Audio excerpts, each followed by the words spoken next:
திருச்சி மாவட்டத்துக்கு பக்கத்தில் ஒரு சின்ன கிராமத்தில் முருகன் அப்படின்ற 26 வயது இளைஞன் வாழ்ந்து வந்துட்டு இருக்காரு. அவர் எப்படி வாழ்கிறாரு அப்படின்னா, தன்னோட அப்பா அம்மா தங்கச்சி அண்ணன் யாருமே இல்லை.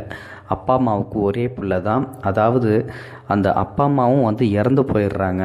அவர் இப்போ தனி மரமாக நிற்கிறாரு. அதனால் அவங்க பக்கத்தில் இருக்கிற வீட்டுக்காரங்க சொந்தக்காரங்க யாருமே அவருக்கு உதவ மாட்டேன்றாங்க. சாப்பாட்டுக்கு கூட வழி இல்லை. அவரால் அந்த ஊரில் பிழைப்பு நடத்தி அவரோட அந்த காவயத்து அறவயத்து கஞ்சியை கூட குடிக்க முடியாத சூழ்நிலைக்கு அவர் தள்ளப்படுறாரு. சொந்தக்காரங்கள்ட்ட போனால் கூட சொந்தக்காரங்கள்லாம் எங்கே நம்ம வீட்டுக்கு சாப்பாடு கேட்டுருவானோன்னு சொல்லிட்டு அவனை விரட்டி அடிக்கிறதுலேயே குறியாக இருந்திருக்காங்க. இங்கே இல்லைப்பா அப்படிப்பா இப்படிப்பான்னு சொல்லி ஏதோ ஒரு சாக்க சொல்லி அவனை விரட்டி விட்டுறாங்க. இப்போ அந்த வயசு 26 வயசு பையன் என்ன பண்ணுறாரு அப்படின்னா, சென்னைக்கு ஒரு ஹோட்டலுக்கு வராரு.